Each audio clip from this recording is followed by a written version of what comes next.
Hola! Hola. Guys, welcome to what will be a long overdue sneak peek of Age of Empires 2 Definitive Edition's new patch. We did actually get like a warning that this would be launched while we were traveling to, not launched, but it will be like announced while we're traveling to the garrison. So this is a bit of a late one. Let's see that it was announced March 11th, but here we are, 20th of March. So we're a little bit late here, as I see I have the wrong camera here. Give me just a quick second. Bam! There we go. So yeah, what we're going to do is we're going to go through the patch notes here, give my opinion and my take on what's coming, because there's a lot of things coming and things that I'm very excited about. So let's do it. Traveling to the garrison equals getting on the train. No, we were driving, personally. Most people were probably traveling by train and airplanes, but you know. Exalted Oreo, thanks for 70 months. Alright, last month we teased that not only would Age of Empires 2 Definitive Edition... Let me turn off the music actually. Not would AOE 2 Definitive Edition be coming to PlayStation 5, but a new expansion is planned as well. To put a cherry on top, we will also be releasing one of the biggest updates AOE 2 DE has ever had. Whew. While we continue working on getting all of this incredible content and fixes ready for you, we wanted to provide a preview of our work in progress. Why so early? These patch notes are long, legendarily long, and we wanted to give you an early look to take it all in. Everything you see outlined and described below is what will come in the next update to Age of Empires 2 Definitive Edition. We don't have an exact date to share for this update just yet, but you can save the date for mid-April. Mid-April seems like a good time as well, because it's shortly before Warlords, so Warlords would have a great switch up in the meta for that big tournament, so I'm very excited for that. I was also officially announced as one of the invitees for Warlords. So yeah, I'll be in the main event for Warlords. Whew. I'm not sure how long I'll be getting invites these days anymore, but so far so good. All right, now we know these notes are already huge. There's a surprise reveal about the expansion for anyone who makes it to the end. Pay close attention and you will notice a whole bunch of hidden treasures throughout hinting about what's to come. We hope this has you as excited as us for the future of AO2 DE. When will Baby Snack have a sibling? None of your business. But we'll see. Maybe, maybe not. Legacy invite tip. Well, there are plenty of notable things to look forward to in the notes below. Here, some of the big highlights coming with the next. Should I add chat here, by the way? I can do that. Then I can do this. So we also have chat on screen. I think that makes sense. So bug fixes based on your feedback. I've been reading this one for years already in these patch up notes. Patch notes. Nothing changes. I guess there are changes. But they forget to add also introduce bugs. But yeah, it is what it is. New visuals for castles, elite, unique units, monks, and monasteries. This is awesome. Something that should have been done a long, long time ago, but I'm very happy they're doing it now. Can't complain, and I'm looking forward to see. And we already kind of get a teaser for how everything is looking. And it is very exciting indeed. Technology tree UI updates, balance changes, new maps, new features and content to support map scripting, scenario editing, and modding. So let's get straight to it. Fix some crashes.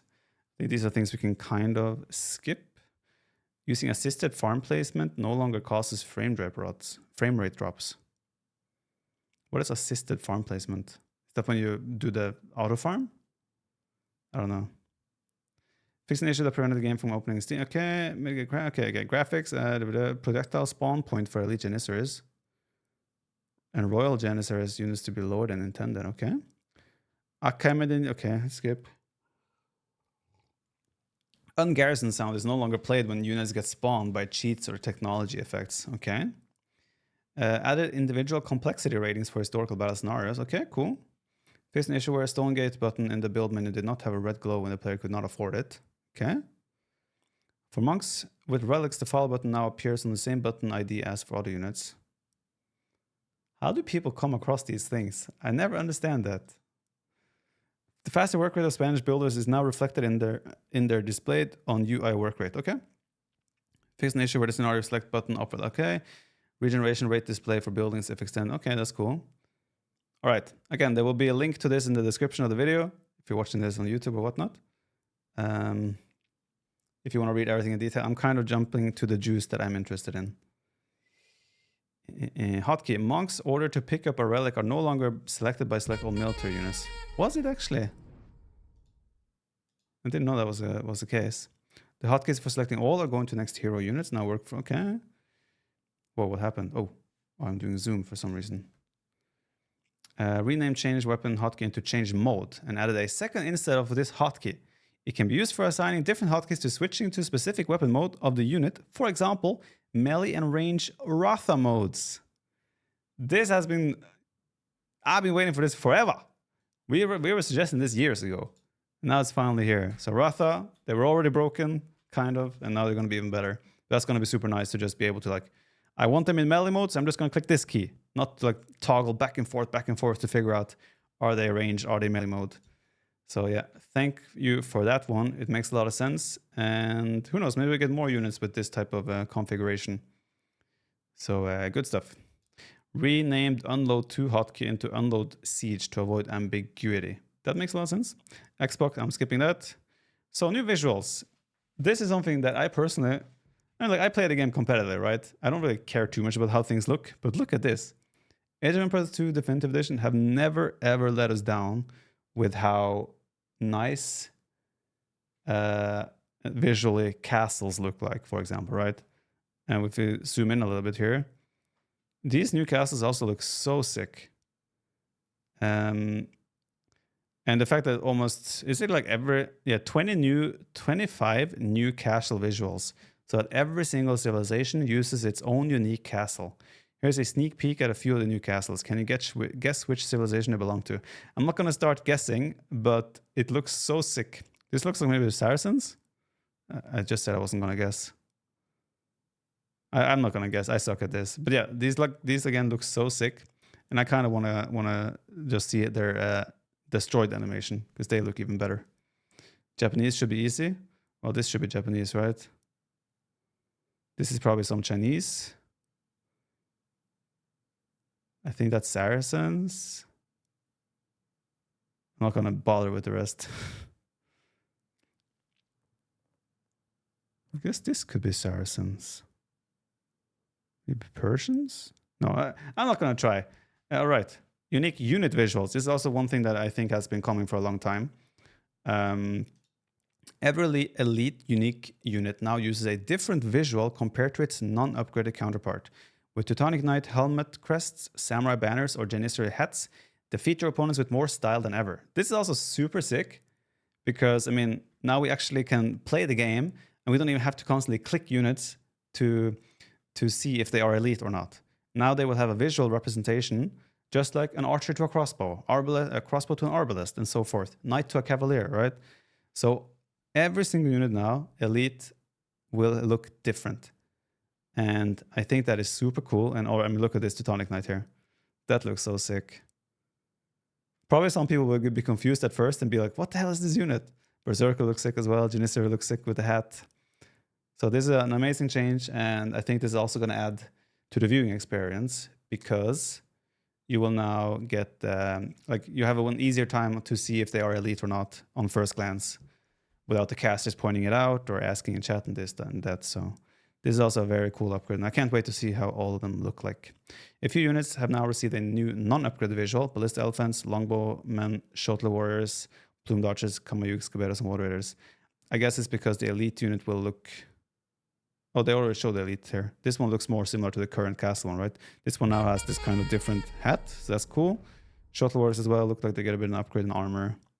Plumed Archers are... Ooh, getting hot in here. Ooh. Suddenly they have topless plumed archers. And the Ballista Elephant will have like armor there. I think this is an amazing change, and it's just going to continue to add to the flavor of the game. And honestly, these small things make the game just more enjoyable to play. So I'm very happy with that. And also new elite unique unit graphics to hero units when fitting. Makes a lot of sense. I think that's super cool. What we also have is going to be regional monks and monastery visuals. 6 monk visuals that have been distributed to the relevant civilizations now convert siege engines and elephants by showcasing the best clothing attire a religion has to offer. The pagan priest, conversion animation for monks as well. Previous animation is now used for healing exclusively. Okay, that's interesting. But yeah, look how cool these guys, bad boys, look like. This one looks sick. This one looks cool. What is this? Yeah, I think this is, again, these are such tiny things, but they add so much flavor to the game, in my opinion. Yeah, the red one looks badass. All right, let's carry on. 3 new monastery visuals for Byzantines, Ethiopians, and shamanistic civilizations, respectively. Okay, cool. Add the ritual monks visuals as player profile icon options. Okay. So, animation attack synchronization. Attack animations are now synced up with the actual attacks of the unit for better visual fidelity and gameplay readability. Why was that never the case before? This just feels like, yeah, should it not be? Like, I assume this has to do with, when we had these incidents where like a scout is hitting a monk and you feel like you did the attack, yet still it didn't register damage. Archers. I'm pretty sure it's the scout thing. I don't know what this has to do with archers. But yeah, I mean, like, this sounds good, but I feel like this is something that should have been obvious and been there to begin with. But obviously, we're still playing a game that is over 20 years old, so it kind of makes sense. Improved attack animations and attack sounds sync for various melee units. Can't complain about that. New idle combat animation for villagers, Spearman Line, Camus, Gilman, and Teutonic Knights. Gilman? What is a Gilman? That plays in between attacks during combat. Okay. The speed of some attack animations has been adjusted to better match the attack speed of the unit. This will not impact gameplay, only the visual look of the game. Makes sense. A Gulam. Okay. Oh, why are Gilman? Is that like plural? Plural of Gulam plural. Ah, okay. Interesting. Combat and idle animation updates. Introduce a second set of attack animations for a large number of infantry and some other units, which will be randomly played in alternance with the existing attack animation. Okay. Again, just small things that adds to the flavor of the game, as I keep saying. Issues which prevented the alternative idle animations for several cavalry units from being used in the game, as well as the grazing animations for cows and deer. Okay. So technology tree upgrade. Here we see a new regional unit, by the way. Traction Trebuchet. I really wonder how strong they're going to be. Maybe they're going to make bigger castle age plays more an option. There's also a chance, I guess, that these will only be for the new Chinese civilizations, maybe? I don't know. Think of Spearline units. Their animation is super fast, but actual attack rate is slow as dirt. Yeah, makes sense.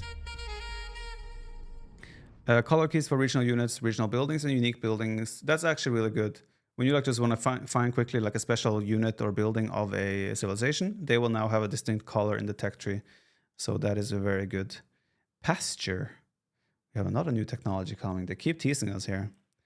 Reorganize the technology tree layout for better readability and more efficient use of space, removing regional units not available for the civilization. Makes a lot of sense. It makes so much sense, actually. There's no point to have an eagle warrior with the Britons. We see here as well, if we look a little bit, you can see a fire lancer in the barrack. Heavy cavalry archer in castle age. Fire lancer. It also has step lancers. This is definitely one of the new Chinese civilization variants. But yeah, heavy cav archer in castle age. I mean, it's an expensive upgrade. It's almost the cost of Imperial Age. 900 food, 500 gold. But still, damn. No bloodlines though. Yep, no bloodlines. No nightline either. This looks like an interesting civ already. I really wonder how good Fire Lance is going to be. Let's carry on. I love how they show off these new things, but they sneak in the tech tree of the new civilizations and new buildings and units, right? That's really cool. Consistent wording. Sounds good. Create Hei Guang Cavalry. That's a new cavalry unit that we have never heard about before. Supplies is removed from the game. We'll probably see that later. 65 gold, 65 food. Powerful all-purpose heavy cavalry. Strong versus infantry and foot archers. Weak against spearman line. This could be a unique unit. For example. I would guess it is a unique unit, actually. Updated the tech tree preview panel to display unit icons rather than their upgrade icons. Makes sense? That's just a hussar, right? Trying to see if there's any clues here. So far, not. Oh, siege. Is this the? I can't even tell. This is so blurry for me. Can't even tell what that is. It could be the Nest of Beast thing. There's a traction trebuchet. I'm not really sure. Oh, not the hussar? Oh yeah, you're right. The light cav line is there. So this is a different unit. It's also not a camel, and I would imagine it's not the lancer. And it has an elite upgrade as well, or an upgrade. So that's interesting. Definitely a new unit. Maybe this is the Hai Guang cavalry. It's like a dragon ram. I guess it could be, but I have a really hard time seeing what that is exactly. This looks like a new ship as well. There's a kind of like a draw mount. No, there's a cannon galleon, demo, fire, war galley. This looks like a new ship to me. No new monastery techs, no new castle techs, university techs, or defensive techs rather. Lo Chuang, dragon ship. Okay, okay. It's a trebuchet ship, Lo Chuang. How do you guys know this?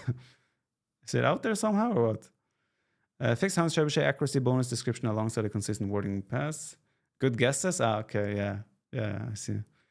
Chukunu tooltips, mentioning okay, see, okay, just some fixes. Attack and armor display. Hovering over the attack or armor values of a unit on the stats card will now display the list of all attack and armor values of the unit. Can't you kind of just see that down here though? Or is this the attack bonuses? Wait. Attack and armor values. Attack Spearman 2. Standard buildings 4. Pierce 5, which would be this. So it is like +2 against Spearman, +4 against buildings. So it's the regular attack plus applied bonus. 4 against ships, 4 efficient ships. I see. It also shows the movement speed down there and a rate of fire. Elite Fire Archer, by the way. I wonder if this is just going to be a... Maybe this is a unique unit. Feels like it should be a unique unit, right? Fire Archer. I guess it shoots 2 projectiles. Or it does like 2 fire damage or something. I don't know. Siege? You think this is a siege unit? I mean, actually, it does bonus damage against buildings. Is this the new, Obsidian Arrows unit? We'll see. Okay. The Eagle Warrior armor class is renamed as Shock Infantry, as it is now used by other units such as Jian Swordsmen and Fire Lancers. Okay. Added buttons to open the editor's directive amendment. That's nice. Added code of conduct button. Okay.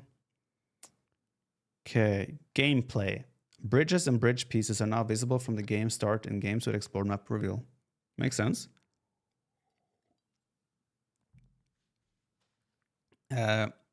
Bridges and bridge pieces now appear as shallows on the minimap instead of player color. Okay. Clearance size of bores and iron bores reduced. Okay. Increase the reveal area around the monument. Okay. Rock terrain. Okay. Okay. Fishing ships no longer require antiquity mode to be enabled in order to gather from oysters. Makes sense.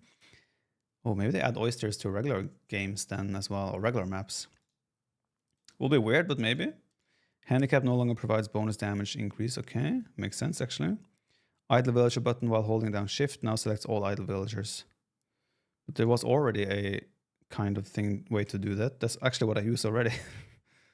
I already used that. Okay, fix an issue where the blast damage, okay. Displaying a range indicator for range, okay. Sorry for just skipping these again. If you want to check out this yourself, you will find a link below. Sheep and turkeys can no longer receive unintentional speed boost after ungarrisoning from Gajara Mills. They had that? Fix an issue with selection modifier hotkeys, sure.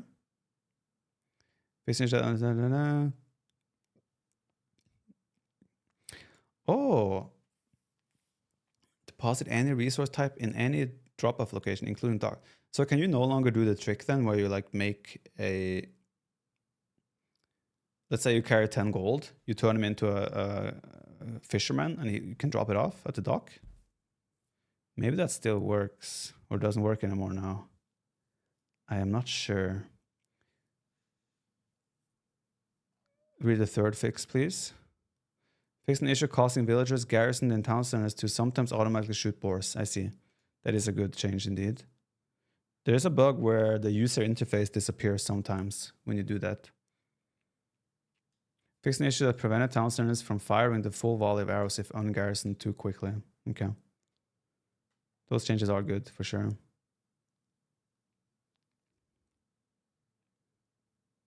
Fix the group of issues making the selected unit building UI buttons disappear. This is what I was referring to, yeah. All right, good stuff. Where were we? Business that created a mismatch due to rounding down between the amount of resources displayed. Okay. Fix an issue that made Warrior Priest go unresponsive after being ungarrisoned from Rams. Fix an issue where converted siege... Can Warrior Priest go in siege towers? Asking for a friend? Fix an issue where converted siege units were changing their upgrade level after their new owner researched the technology. Okay. That's where like mangonels suddenly, onagers will turn into mangonels randomly and such, I think. Campaign. I'm gonna skip this completely. Okay. Balance changes. This is the juicy bit. Elite Step Lancer upgrade cost reduced from 900 food 550 gold to 600 food 550 gold. So Elite Step Lancers are just reduced by 300 food. I think that is okay because we don't see much of Elite Step Lancers to begin with. So okay, that's fine. Cavalry Archer train time increased from 34 to 37 seconds. This is good. Cav Archer meta is too dominant right now. Heavy Cav Archer train time is also increased. This also kind of is an indirect buff, or less nerfed for Maggers because they have the faster producing archery range or Cav Archer training time.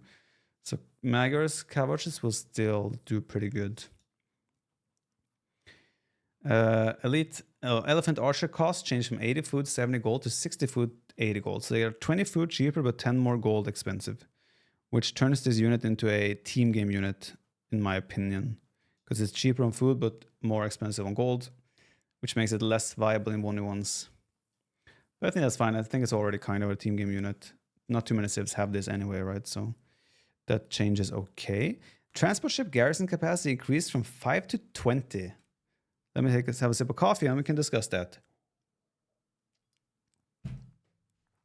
First of all, what happens to Saracens? Can Saracens now garrison 40 or 80? Secondly, suddenly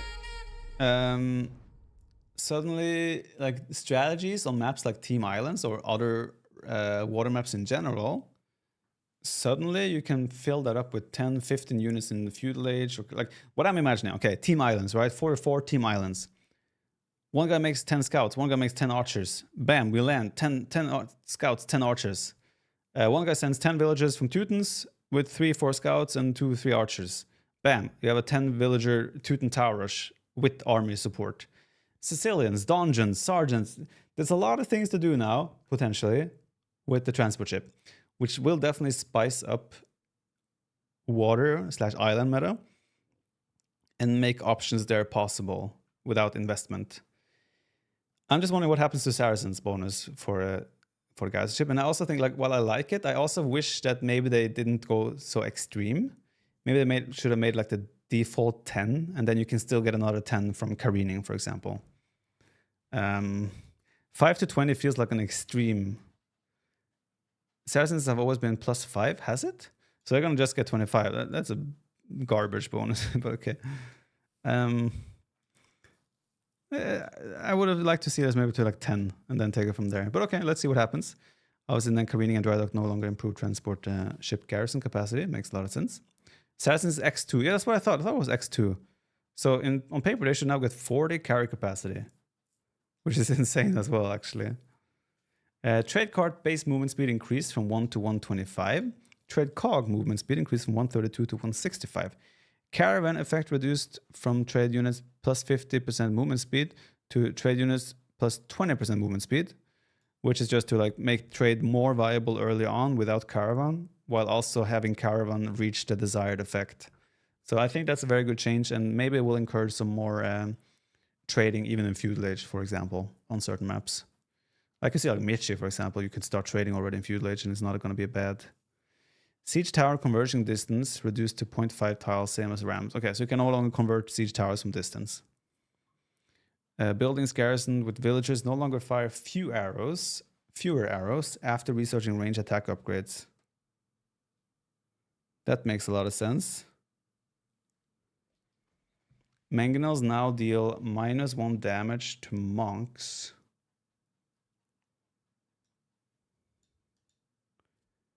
Is that just so they don't get one shot? It should be, right? I think so. Give me 1 second.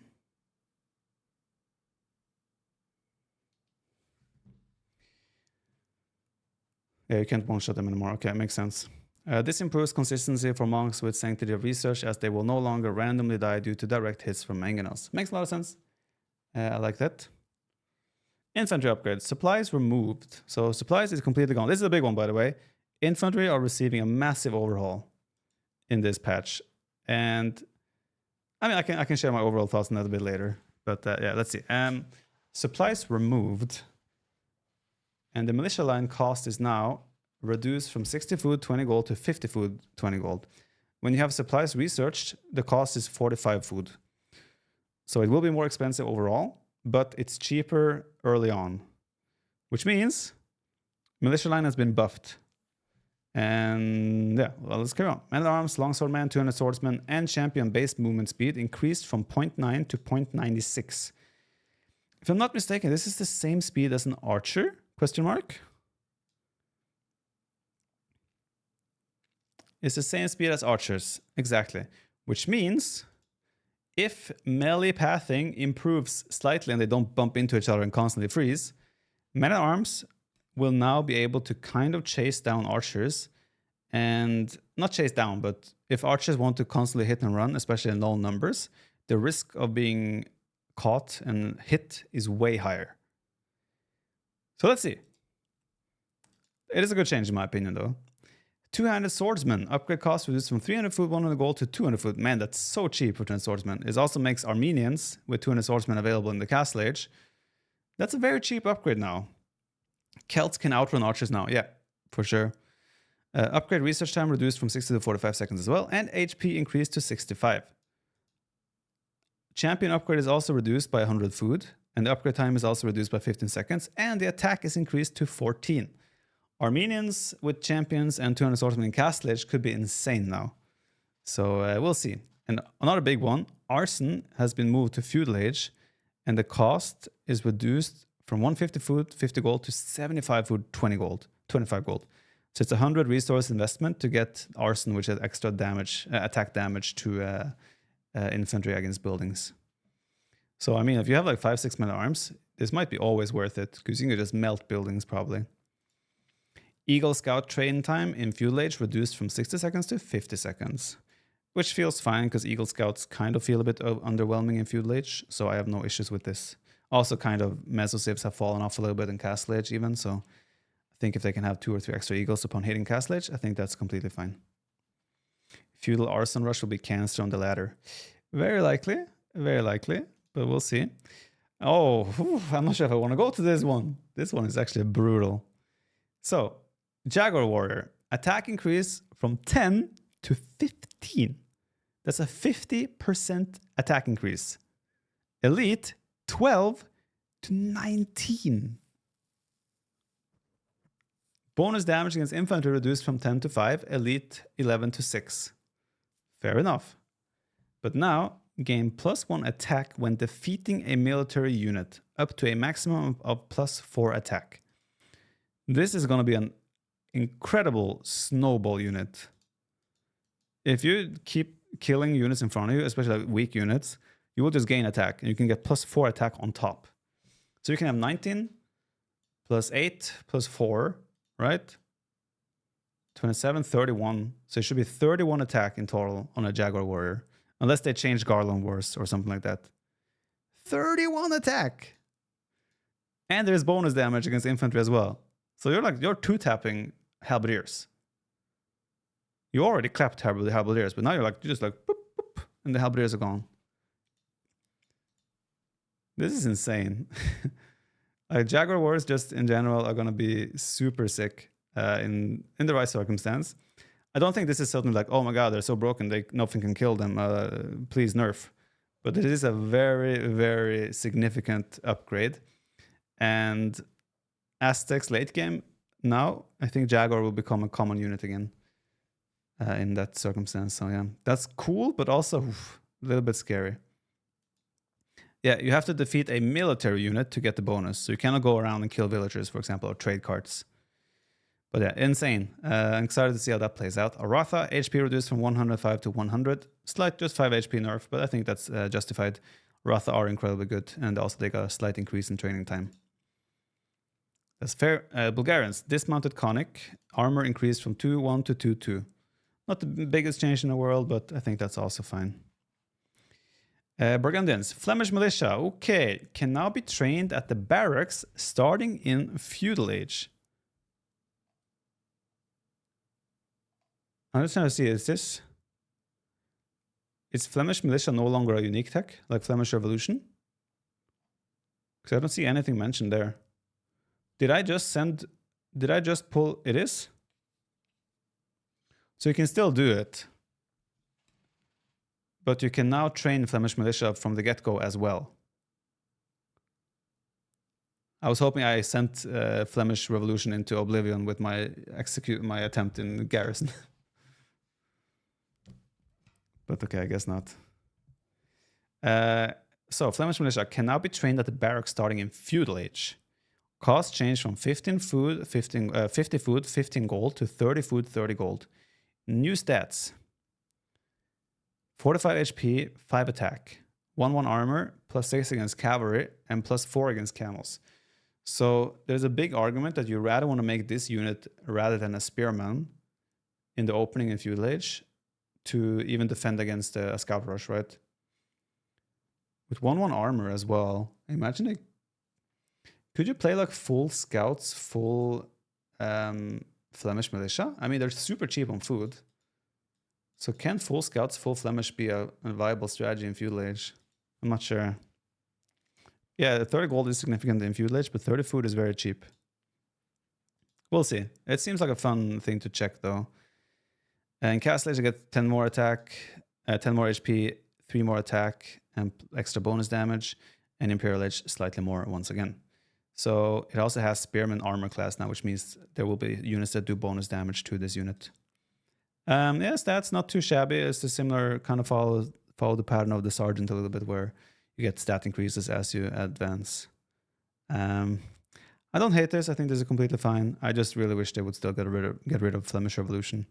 It's such a horrible tech. So Celts. Cost increased from 65 food, 25 gold to 70, 25.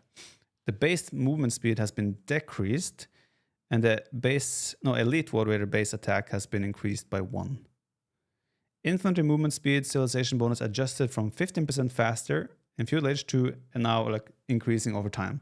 So the base movement speed has just been lowered to kind of be in sync with this, to make this not too overpowered. So you have the militia speed bonus once again in Dark Age. And you are now slower in feudal age, same in Castle Age, but you'll be extra fast in the Imperial Age. Yeah, we might have 3 militia drush on the menu once again with Celts. Huang is very excited reading these patch notes, I'll tell you that much. Why nerf Celts? I don't think this is a nerf. I think this is a buff. This is definitely a buff, in my opinion. Because you don't really use infantry too much in Castle Age either way. So you just get an extra buff in the Imperial Age. Yeah, you're slightly slower in feudal age, but then again, think about it. Men-at-Arms are even slower actually. Because the movement speed has been increased from 0.9 to 0.96. So with 10% on top of that, I think it's roughly the same, right? This is a nerf, 100%? What? How is this a nerf? You get extra attack, you just pay 5 more food for a War Raider. And you get more potential in Dark Age. How is this a nerf? It's definitely a buff in my opinion. It's 0.02 more. So it's a buff by far. There's no way this is a nerf. It's a nerd. You're a nerd. Dude is trolling? Yeah, no, this is... honestly, Celts... Okay, so I'm just going to throw in, like, you'll get my summary later, right? But I think we might have a case of Men-at-Arms opening becoming the opening. Meaning Scouts opening might die out because everyone goes range opening or Men-at-Arms opening, which means Scouts opening might die out. We'll discuss this more later, but yeah, let's carry on. Okay, so the Chinese are now listed as an archer and gunpowder civilization and are receiving a massive update to their units and bonuses. New units, access to fire lances, rocket carts, loot chuans, and dragon ships. That's why you probably can guess that picture earlier. New civilization bonus, fire lances and fire ships move 5 and 10% faster. Demo ships plus 50 HP civilization bonus removed. So will they keep one civilization that is just named Chinese? I thought they would like remove this name and make like multiple civs out of this. Maybe they still will keep the name like this for this civilization. Elite Shogunate attack increased from 8 to 10 and upgrade cost also increased. Damn, that's a significant increase. Holy smokes. Rocketry as well. Damn. Effect changed from Shogunate plus 2 attack, Scorpions plus 4 to Scorpions, rocket carts, and Lu Chuan's 25% plus attack. Lu Chuan's fire rockets. Rocket carts is like the nest of beasts. Lu Chuan. I have to see those units. They lose access to cameras, lose access to the Mangala line, and lose access to cannon galleons. Oh, was this the ship maybe? Doesn't matter. We'll find out eventually. Okay. What I'm curious about with all the new Chinese civilizations are all of them going to have the 6 villagers start? I imagine that will also vary from civ to civ. So let's see. Dravidians. Urumi Swordsman, attack increased from 8 to 9, elite 10 to 11, movement speed increased, and get husbandry. What are they smoking? This is so OP. Why would they do this? Urumi Swordsmen are already so good, and then they give them a buff? Devs be smoking, guys, I tell ya. S tier, 100%, S plus, no question about it. Husbandry for the Dravidian Light. I mean, actually, for Elephant Archers, this is pretty nice. Don't really see battle elephants, but yeah, still nice. You want to give me content? Yes. All right, Georgians. Cavalry regeneration civilization bonus reduced from 5, 10, 15 to 2, 8, 14. That makes sense.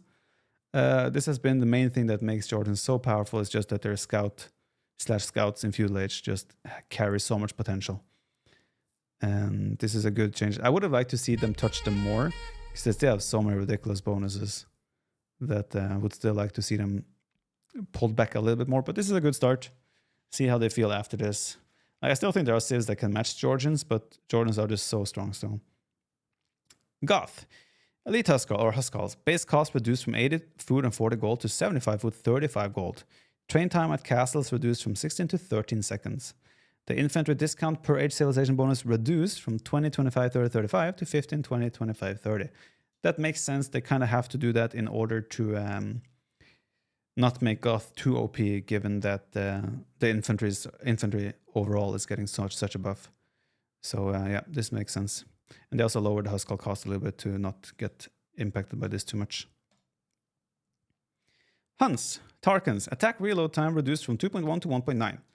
That's nice. Tarkans are already a good unit, but I think this is going to make them a lot more viable as like a sniping unit. You run in, snipe a building or something, and then get out of there.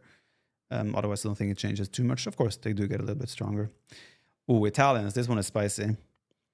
Pavis removed. Silk Road moved to Castle Age. Cost reduced from 500 food, 250 gold to 250, 250. So you can start trade spamming in Castle Age super easily right now. This one, though, new civilization bonus. Foot archers and condottieri. +1 melee and +1 pierce armor. You have archers with +2/+2 armor in feudal age. That's insane. You cannot go scouts anymore against Italians.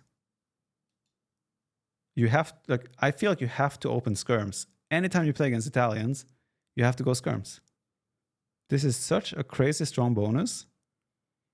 Just having +1 armor for free on your archers, that if you open like archer ward, you're gonna lose anytime. Going scouts, if he goes archers, you have to add skirms at some point anyway, which you kind of do anyway. But this just feels like a ridiculously strong civ bonus to me. That yeah, I'm curious to see how long this will stay in the game. Maybe I'm overreacting here, but I feel like this is insane. New unique tech, Pyrotechnia. Available in Imp for 650 food, 500 gold. Hand cannoners deal 15% pass-through damage and are more accurate. So you have like a kind of a scorpion effect here. You do damage as the bullets pass through. That's interesting. I wonder how good this is going to feel like. I mean, 15% is a lot because hand cannoners have 17 attack, right? So this could be pretty sick as well. Yeah, Italians might have received a serious buff here where they are now. I mean, also this Silk Road in Castle Age is also a potentially crazy good upgrade. So yeah, Italians are back on the menu as well, I'll tell you that much. Japanese, cost reduced from 50 food 30 gold to 45 food 30 gold. Now gain additional movement speed and +1 attack when charging at an enemy unit. So I wonder, will they have like a charge bar like the Coastalier? Or will it just be like if you right click a unit, you charge at it? Either way, that's like a movement speed bonus for the Samurai. It sounds cool. I'm looking forward to see how that plays out in the game. Team bonus adjusted from galley line of sight 50% to +4 line of sight. Is this just like general +4 line of sight for everything? Or that the 50% line of sight is now 4 plus line of sight for galleys? Consistent language change, okay. Kemamur. Ballista Elephant attack reduced from 10 to 9 and 11 to 10. I don't think the attack is the issue with the Ballista Elephant, rather their tankiness. So I'm not sure if this is the change that they needed. We'll see though. Ballista Elephants are incredibly strong. All right, Koreans. The Koreans are receiving a massive update to their units and bonuses. Whew. All right, a new unit gain. Oh, so Koreans get fire lances and rocket carts as well. Damn. Civilization bonus. Reduced minimum range for mangonel line team bonus replaced by villagers +3 line of sight. Ah, so they're... Okay. Wait, let me carry on here. War wagons. Bonus damage against buildings reduced. They had a bonus damage? I didn't know they had that. 5? It makes sense, actually. They have felt very good against buildings. This patch is not live now. Turtle ships now fire 2 volleys of rockets in between its cannon shots. Received a large number of statistical changes. Now more effective versus galley line, but more vulnerable versus demo ships. I'm all in favor of anything that makes turtle ships and unique ships played more often. So this is good. I'm looking forward to see how this plays out. So the cannon has 6-second reload time, which I think is what they have now. In the Castle Age, they do 20 melee damage, Imperial 25. Projectile speed has been reduced to 6. Projectiles no longer affected by ballistics. Okay. Rockets. 2 volleys between cannon attacks. 3 rockets per volley. I wonder how the rockets are going to shoot. Are they going to shoot? Are they going to be like a straight line, or are they going to be like coming up and going down?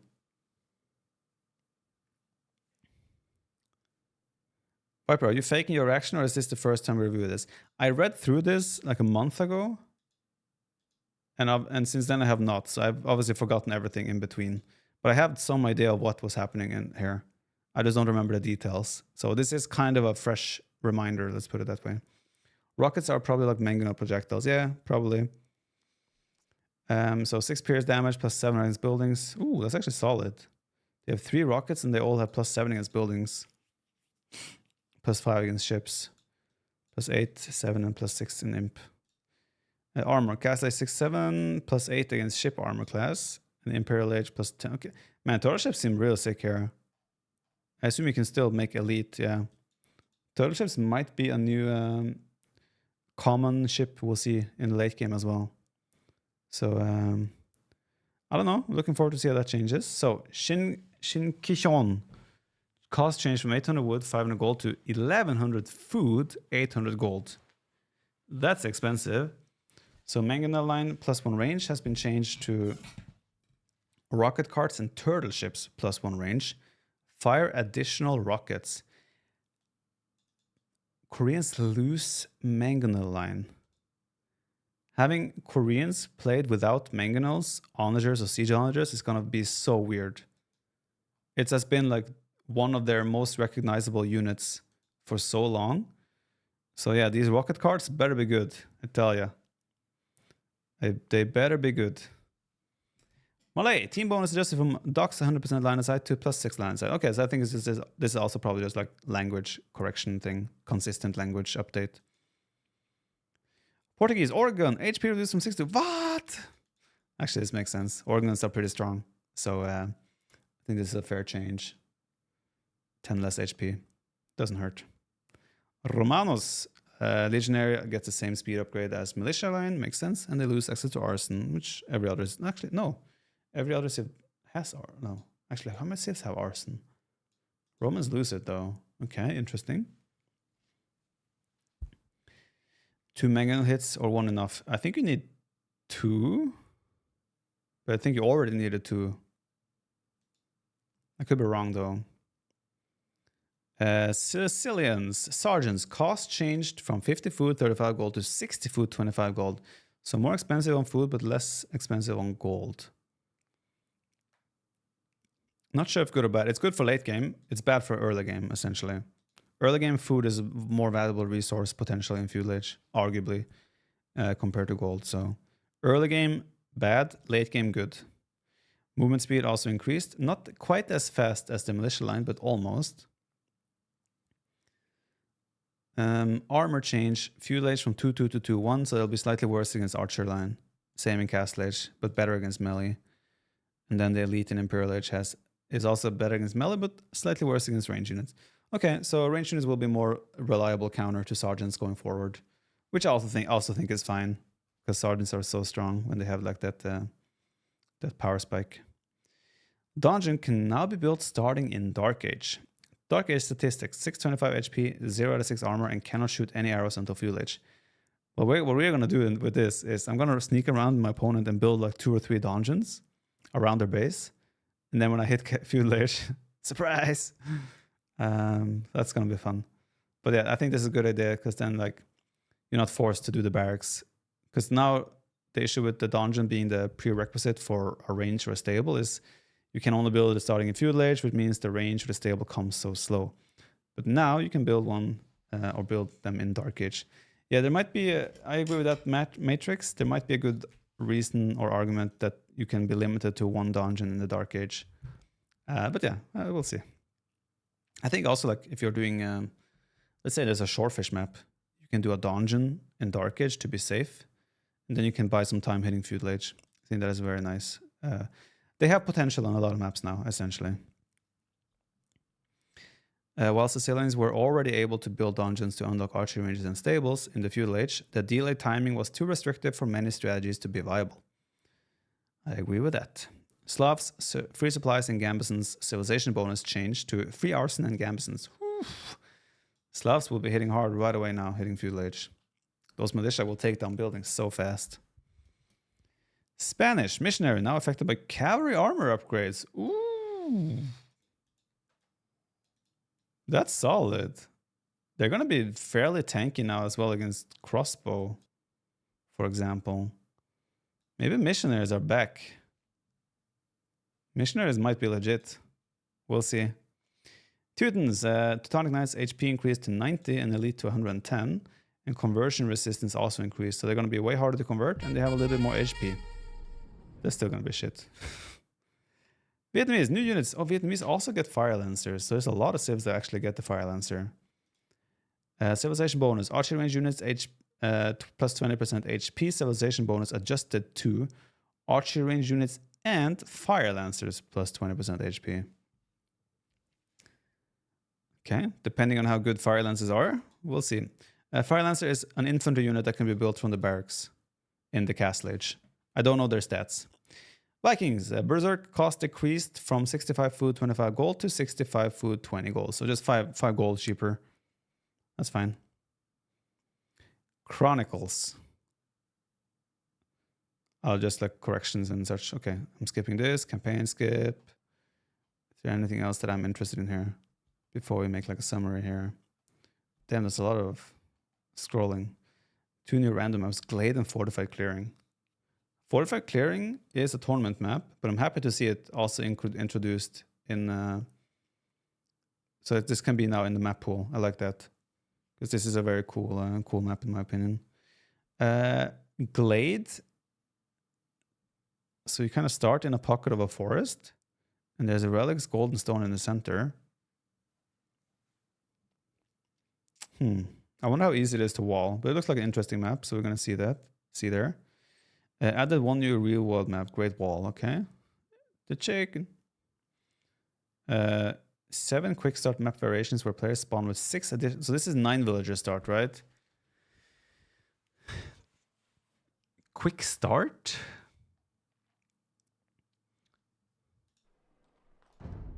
That's quick play.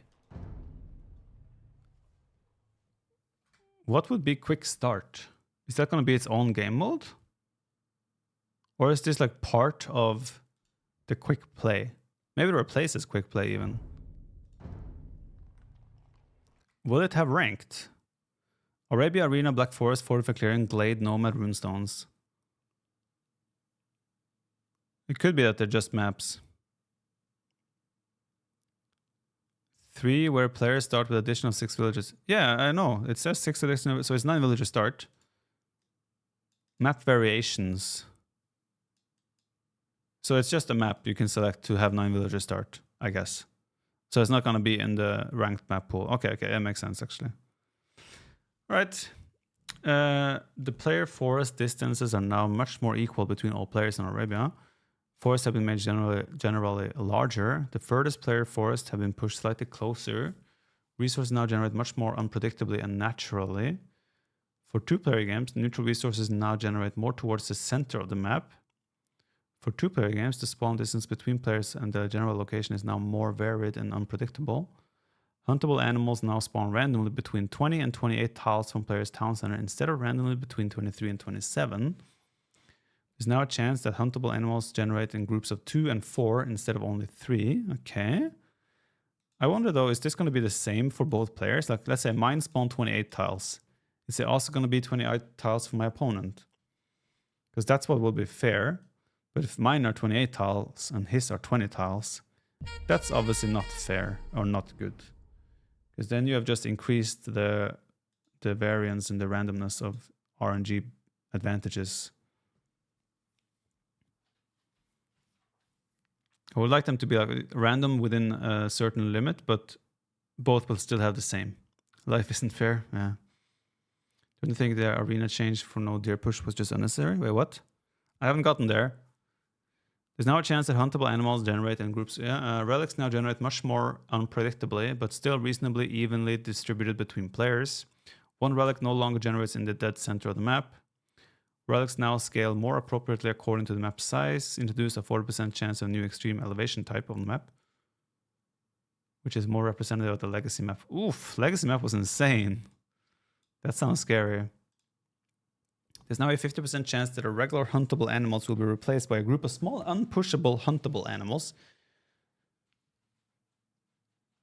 Okay. Added more variety in the map themes. Arena. Player bases now scale more appropriately in size. Okay. Various themes. Walls towards the center of the map makes sense. There's now a 50% chance that regular huntable animals will be replaced by a group of small, unpushable huntable animals. I mean, it's 50-50, right? Chickens. Neutral small huntable animals in the center of the map. Okay. So there will be hunt out on the map now. I actually think that's a good change. That's cool. Fixed players sometimes not having forests generate inside their walls. That's a good fix. Striker trees sometimes spawning in the walls. Added some elevation to the outside forest. Ooh, there's elevation on the outside forest. Okay. That could have, in very rare circumstances, an impact.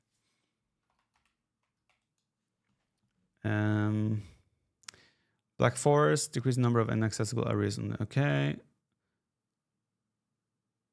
3 to 12 hostile huntable animals generating randomly across the maps. All players now consistently generate 2 hostile huntable animals. Okay, so they just made it more fair. Orion themes, map visuals, BR, CLX, marketplace, mega random. And a major increase of variations for all map layouts, leading to less predictability. I might give mega random a try again after this. I felt like mega random has been quite predictable and like not as fun.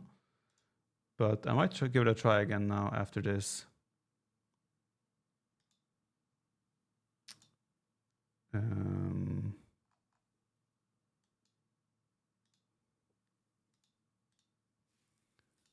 Michi, Escape Nomad, small chance of landlock. Okay.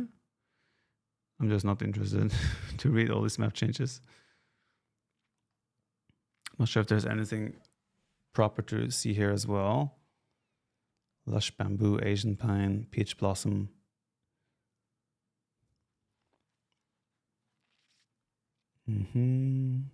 There's a panda. The panda rock. That's cute.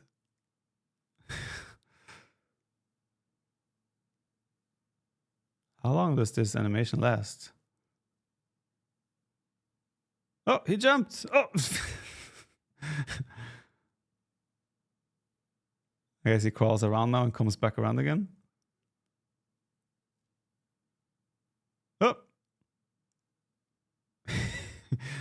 Okay, that's nice. I like that. 3 new predatory animals. Black bear, polar bear, Arabian wolf. Cool. Oh, the black bear looks scary actually. Polar bears and the Arabian wolf. Nice. Chicken. That's the herdable animal that cannot be pushed. With only 65 food. Do they still count as hunt though? Like, does Mongols get the hunting bonus from chicken? Argali. Herdable. Oh, so they're not... So it's good for like Britons and Tatars. Tatars and Mayans. Okay. There's 2 types of chickens. Wild chicken.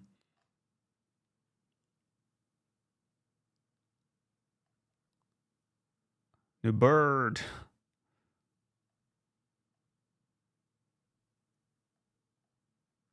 Okay, interesting. Wild is hunt. Wait, so some chickens are wild and some are not wild? Which means some of them will benefit Mongols and some of them will not. AI now has a new scout rush exclusive on extreme difficulty. Okay. AI now opens scouts from the pocket position open landmass 50% of the time. AI scouts have the ability to find a path to okay. AI scouts, AI, unit AI. Fix the bug making villagers go idle at resource location when ungarrisoned with a back to work command after resource is depleted. That one we have seen a couple of times. Fix the bug that made units on stand ground issued with a right-click attack command autonomously change target even when there is no obstruction preventing them to reach their click target. Yep, notice that one for sure. Fix the bug that made units on stand ground ignore secondary targets after the primary target dies when issued a shift right-click attack command on multiple units. Okay, nice. Mitigated an issue that had monks freeze if issued a movement command while converting enemy units. If you mass select monks, convert and then shift Q, all of them will just start moving. I want that fixed as well. Reworked villagers pathing, which was making them take illogical routes upon completion of a building. Oh yeah, okay, we'll see about that one. Fix an issue that made split units regroup after a move command rather than meeting the desired location. Okay, yeah, sure, we'll see about that. I believe you, totally. Fix an issue that prevented units from walking in straight lines despite nothing. Yeah, of course, yeah, we'll see. Fix an issue that prevented units from reaching the exact location. Okay. I'll believe it when I see it. Fix an issue that made villagers break their path into more segments, resulting in... Okay, yeah, totally, okay, yeah. Fix an issue that made units take longer paths. Yeah, of course, yeah. Fix an issue that made units backtrack before moving towards the selected location when issued multiple movement commands. Sure. Mitigated an issue making villagers move on one tile downwards before going to the intended spot when tasked to build. Okay, yeah. Fixed an issue with lumberjacks sometimes not choosing the closest tree. Okay. This part right here, I've been excited so far. This part right here, I'll believe it when I see it. When I see it, I'll consider believing it. Maybe. They mean it this time. Okay, yeah. Modding, scenario editor, skip. Ongoing investigation, okay. What's on the horizon? Hey, Age of Empires community. It's been a minute since we provided some thoughts and teasers toward everything that's happening within Age of Empires 2D, and the last time we were in the middle of launching Chronicles Battle for Greece. If you haven't played Battle for Greece yet, it's definitely worth taking a peek at what others are saying, especially if you love campaign content and historical narrative. let's not bury the lead. We are sure you have some questions right now. The last time you heard from World's Edge, we made the surprise announcement that H2D will be coming to PlayStation 5, or maybe back to PlayStation. It definitely feels like a full circle moment, and we've got some chuckles out of the Age of Kings PS2 conversations that popped up. We know you're curious and want details, but this one needs to wait a little bit longer, and we'll have more to say about this very soon. Today, we're doing something a little different with our patch notes. Usually you get these on the same day that an update is being released, but this time we're providing patch notes in advance. We're not yet ready to say exactly when this update is dropping, but you can expect to hear from us mid-April. So roughly a month from now. For anyone that was wondering when we'd be back with something new for our competitive players, this is our love letter to you. We wanted to give you some time to digest it all and get hyped while we finish up the work on one of our biggest updates ever. We're excited to reveal some pretty big surprises in these notes, including an absolutely massive list of new balance changes, bug fixes, feature updates, new maps, scenario editor updates, and a lot more. We can't wait to see your reaction to these sweet new castles and the many other visual updates and their way to all players on their way to all players on AoE2DE absolutely free when our next update launches. We're forgetting something, aren't we? During that PlayStation 5 announcement, we also mentioned that there's an exciting new expansion coming. We even provided a couple of images to give you an opportunity to sleuth and debate what we're cooking up. What the hell does sloth mean? Sleuth.